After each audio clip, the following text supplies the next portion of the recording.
Hey, good morning, Chem 20s. I wanted to talk to you a little bit today about solutions, and we're moving on from our bonding unit. Some of the terms that you might have already heard are solute and solvent and solution. And so, what do those terms mean?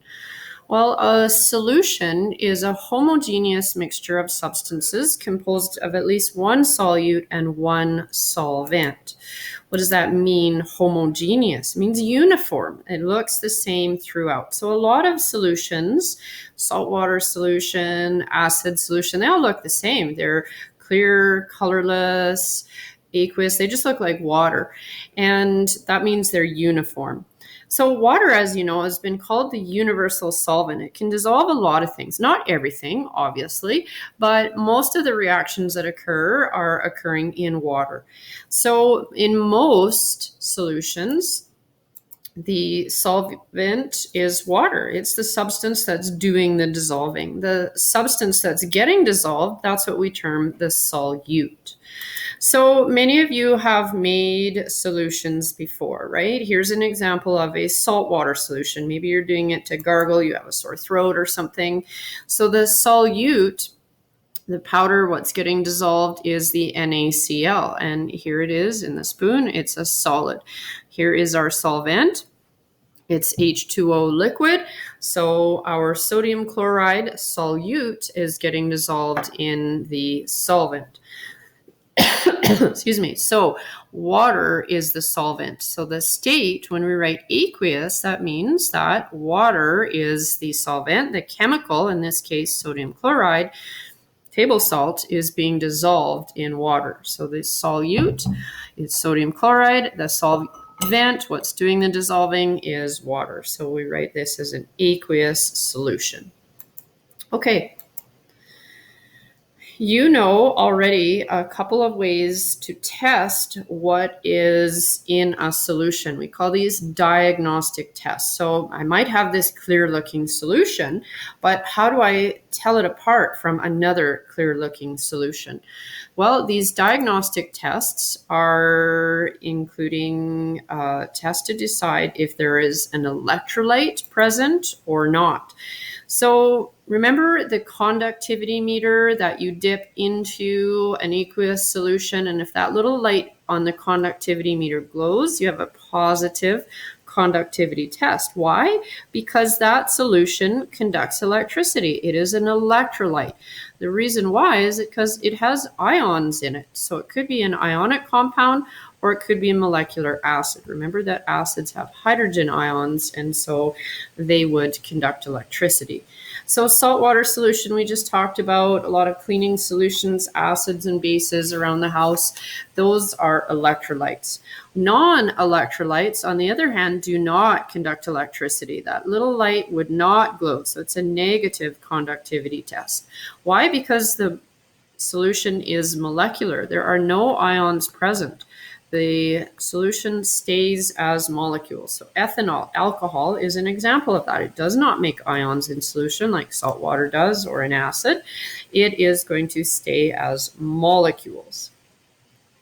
So another conductivity test that you are familiar with is litmus. You guys have dipped a little piece of litmus, and if the blue went red, you knew it was an acid.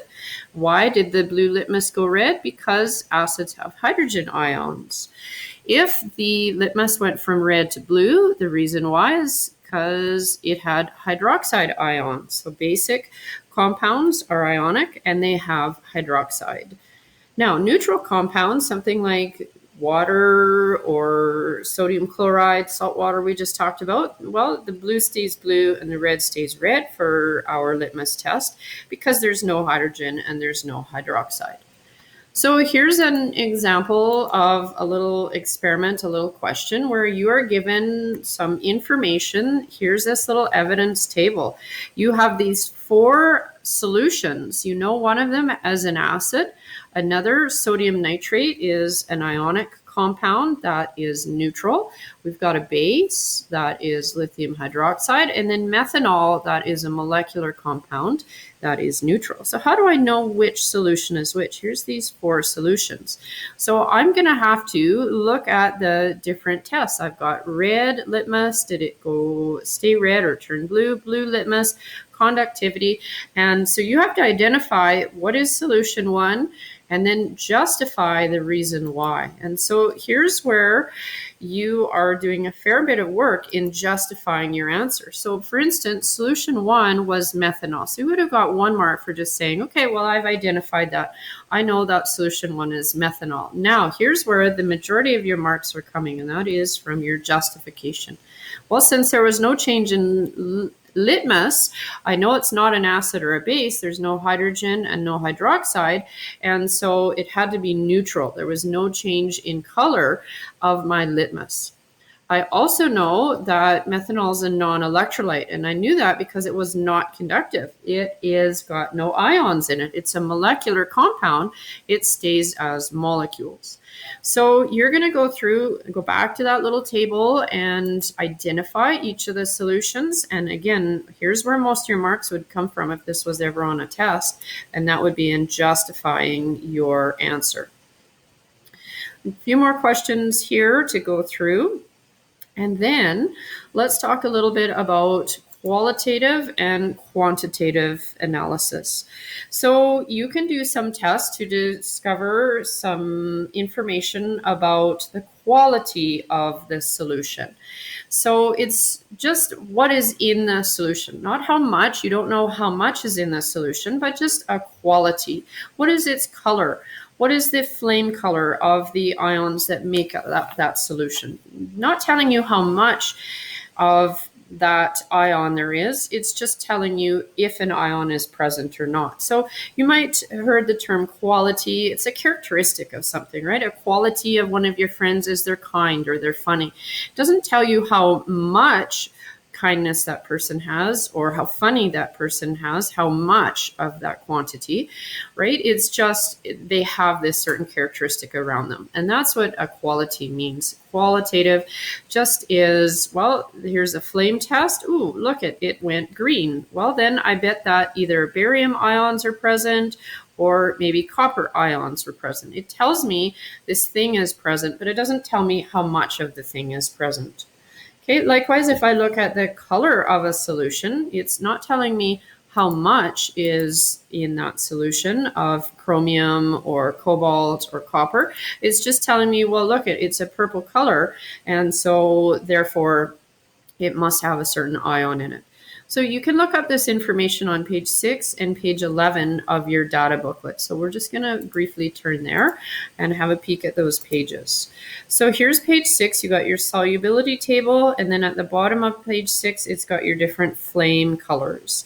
Okay, so, it's red. Well, then it must be lithium. Or, well, is there any other red ones? Well, maybe it's calcium or maybe it's strontium. Okay, so flame colors is on page 6. And then if I go down to page 11 near the back of the booklet, it shows me the colors of solutions. So if I have a yellow solution, why is it yellow? Well, let's see. Could be that there's iron 3 ions in it, or maybe there's chromate ions in it. Those are going to give me a yellow solution. How much? Don't know.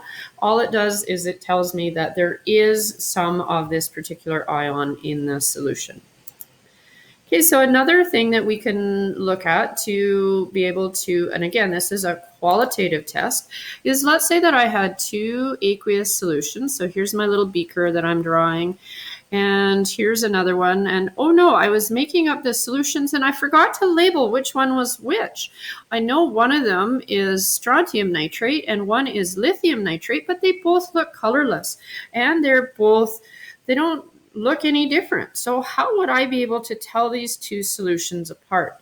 Well, we could do what's called a precipitation reaction. And to each solution, we are going to add another colorless aqueous solution. And then the one that forms a solid cloudy precipitate, we would know that's how we would distinguish one solution from the other. So if you take 2 colorless aqueous solutions, mix them together, and you get a precipitate, that tells you the identity of one solution. How do I know that? Well, because I can look at page 6 on my data booklet and look at my solubility table of various ions. So here I've been given these two different compounds, and I have lithium nitrate. We know that guy is going to be aqueous and colorless. Why? Because lithium ions, here's nitrate ions. Like most things with nitrate ions, they are very soluble. They're aqueous, they're colorless. Same for strontium. Strontium, like most things with nitrate, are going to be very soluble. Now then, I am going to add sulfate into both of these solutions. So I'm going to add lithium sulfate. Well, what's going to happen? It says most things are going to be aqueous. They're going to be very soluble. And I don't see lithium down at the bottom at all. And so I know that that is going to be my soluble, the one that stays aqueous. However, when I have strontium ions and sulfate ions, you can see here that strontium is down here. So that means it makes a very slightly soluble solid precipitate. And that solid precipitate would look white and cloudy like we saw in the picture. So precipitation, one thing is forming a solid precipitate, the other is very soluble, it stays aqueous. That's how we can tell apart two solutions when one forms a solid precipitate and the other does not. So those are examples of qualitative. What about quantitative testing? Well, quantitative is going to tell you how much of a solution is present. You can actually measure out a concentration, X number of moles per liter, or you can weigh it on a scale and find a mass of a solution. Well, I know exactly it's 0.100 grams. It's giving me an exact value. It's giving me a measured amount. It's telling me how much of a solution is present. So a quantitative tells me how much there is, whereas qualitative only tells me whether a certain quality is present in a solution or not. Okay, so you guys can finish up this booklet now on qualitative testing and solutions, and that's it for now. So again, michelle.ledeen@ghsd75.ca if you have any questions. Till next video, take care.